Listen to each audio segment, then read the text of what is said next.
Hello दोस्तों, आज आपका मेरे चैनल स्टडी 9 क्लासेज में एक बार और स्वागत है। तो देखिए, आज हम लोग इसमें स्पोकन इंग्लिश के बारे में पढ़ेंगे और ये हम एकदम बेसिक से पढ़ा रहे हैं। आप लोग चैनल को सब्सक्राइब कर दें, बेल आइकन को दबा दें, शेयर करें और इस तरह से आप हमारा सपोर्ट भी करें। तो देखिएगा, आज हम लोग पढ़ेंगे इस वीडियो में कुछ बेसिक चीज़ों के बारे में जो इंग्लिश सीखने के लिए बहुत ही मस्ट है, और इसको यदि आप जान जाते हैं तो आप इंग्लिश बहुत ही अच्छे तरीके से सीख जाएंगे। ठीक है ना, बस आपको समझना है। मेरे पास इक्विपमेंट ना होने की वजह से वीडियोस को थोड़ा सा इस तरह से बनाना पड़ रहा है, और आप लोग जो है कि धैर्य बनाए रहें। मैं आप लोगों को इंग्लिश ज़रूर सिखाऊंगा। देखिएगा, लिखा है सब्जेक्ट का मतलब होता है विषय। आपने स्कूल में यही पढ़ा है। हम लोग सभी लोग सब्जेक्ट का मतलब विषय ही तो होता है। तो आगे देखिएगा, हम यहाँ पे इसके बारे में कुछ थोड़ा डिटेल में पढ़ेंगे। लिखा है जिस व्यक्ति, वस्तु या स्थान के बारे में बात की जाती है वह वाक्य का क्या कहलाता है? सब्जेक्ट कहलाता है। जैसे देखिएगा, राधा की मदद की जाती है, तो इस वाक्य में हम किसके बारे में बात कर रहे हैं? राधा के बारे में।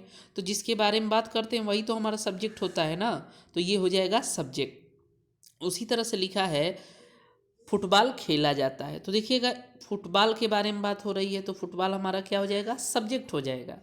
इसी तरह से तीसरा सेंटेंस है निबंध लिखा जाता है, तो ये क्या है? निबंध के बारे में बात हो रही है तो निबंध हमारा क्या हो जाएगा? सब्जेक्ट हो जाएगा। ठीक है ना, तो ये तीनों चीज़ें हमारी क्या हो गई? ये सब्जेक्ट हो जाएंगी। समझ में आ गया? देखिएगा, यदि मैं आपसे कहूँ कि चाय बहुत अच्छी है, तो किसके बारे में बात हो रही है? चाय के बारे में। तो चाय क्या हो गया? हमारा सब्जेक्ट हो गया। उसी तरह से चलिए आगे देखते हैं। आगे लिखा हुआ है कर्ता, डूअर। ठीक है ना, तो देखिएगा कार्य करने वाले को कर्ता कहते हैं। बस इतना ही लिखा हुआ है कि कार्य करने वाले को कर्ता कहते हैं। जैसे कि वाक्य में देखिएगा लिखा है अनिल राधा की मदद करता है। इसका मतलब इसमें किसके बारे में बात हो रही है? अनिल के बारे में। राधा के बारे में बात नहीं हो रही है, अनिल के बारे में, क्योंकि अनिल राधा की मदद कर रहा है, तो अनिल के बारे में बात हो रही है, तो ये सब्जेक्ट तो होगा ही। और साथ साथ देखिए, मदद करने का कार्य कौन कर रहा है? तो अनिल ही कर रहा है, तो अनिल ही हमारा डूअर यानी कि कर्ता भी होगा। उसी तरह से नेक्स्ट वाक्य है मोहन फुटबॉल खेलता है। नेक्स्ट सेंटेंस में लिखा है मोहन फुटबॉल खेलता है, तो आप बताइए किसके बारे में बात हो रहा है? फुटबॉल के कि मोहन के बारे में? तो मोहन के बारे में बात हो रहा है। ठीक है ना, और खेलने का कार्य कौन कर रहा है? तो मोहन ही कर रहा है, तो मोहन क्या है? वाक्य का सब्जेक्ट और डूअर दोनों है। ठीक है ना, उसी तरह से लिखा है वह निबंध लिखता है, तो इसमें हम किसके बारे में बात कर रहे हैं? वह के बारे में। और यही हमारा क्या हो जाएगा? यही हमारा सब्जेक्ट और डूअर दोनों हो जाएगा, क्योंकि वही तो निबंध लिखने का कार्य कर रहा है।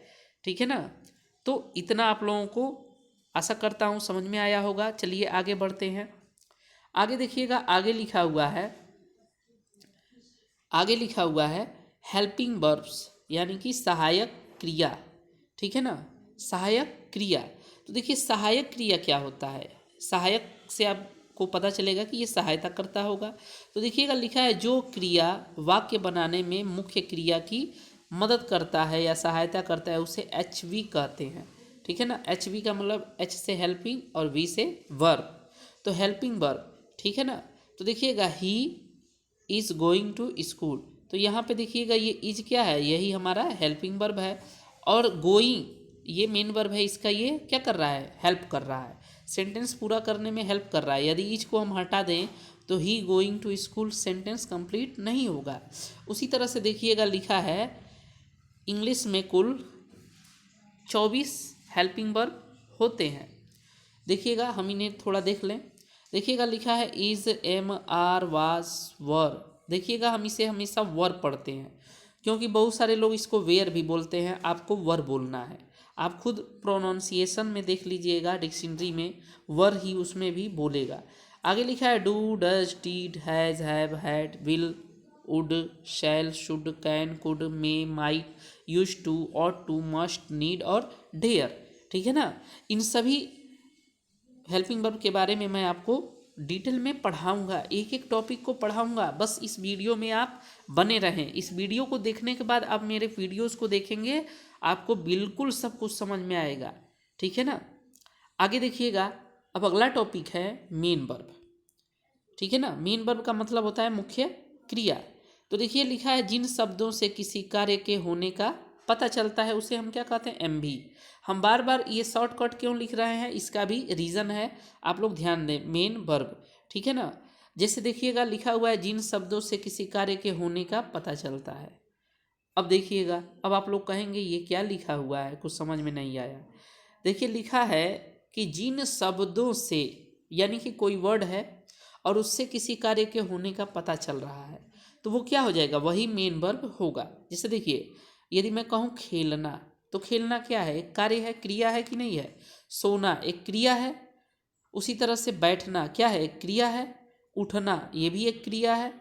और जागना ये भी एक क्रिया है। तो इसी तरह से हंसना, खेलना, बोलना, बैठना, उठना, सोना, लिखना, पढ़ना, जागना, ये सब क्या है, क्रियाएं हैं। और यही वो क्या है, मेन वर्ब कहलाते हैं। जैसे play, sleep, sit, get up, awake, E T C. E T C का मतलब होता है इत्यादि, ठीक है ना। तो देखिएगा जब भी हम कोई भी सेंटेंस बोलेंगे तो उसमें मेन वर्ब जरूर आएगा। जैसे कहने का मतलब है कुछ ऐसे सेंटेंस हैं जिनमें मेन वर्ब्स नहीं भी आते हैं। जैसे मान लीजिए यदि मैं कहूँ वह गेहूँ काटता है, तो गेहूँ क्या हो रहा है, कट रहा है, काटने का कार्य हो रहा है ना, और कौन कर रहा है, वह। तो इसी तरह से हर सेंटेंस में आप देखेंगे आपको एक क्रिया जरूर मिलेगी, एक मेन वर्ब जरूर मिलेगा, नहीं मेन वर्ब मिलेगा तो हेल्पिंग वर्ब जरूर मिलेगा। तो इसको हम और भी डिटेल में देखेंगे, अभी नहीं, जो है कि आगे चल करके अभी हम बेसिक चीज़ों को देखेंगे। यदि आपको समझ में आ गया हो तो मैं आगे बढ़ूँ।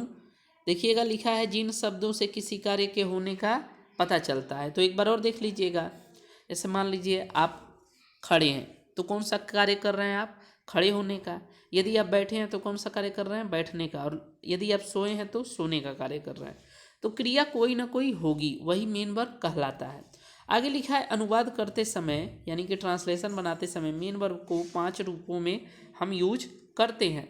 तो देखिएगा लिखा हुआ है कि यहाँ पे उन 5 रूपों के बारे में हम पढ़ेंगे। तो देखिए पहला होता है फर्स्ट फॉर्म या बेस फॉर्म, प्लूरल फॉर्म भी इसे कहते हैं। जैसे गो, ठीक है ना, गो मीन्स होता है जाना, इसका यस ईएस फॉर्म होता है, जैसे गोज हो गया।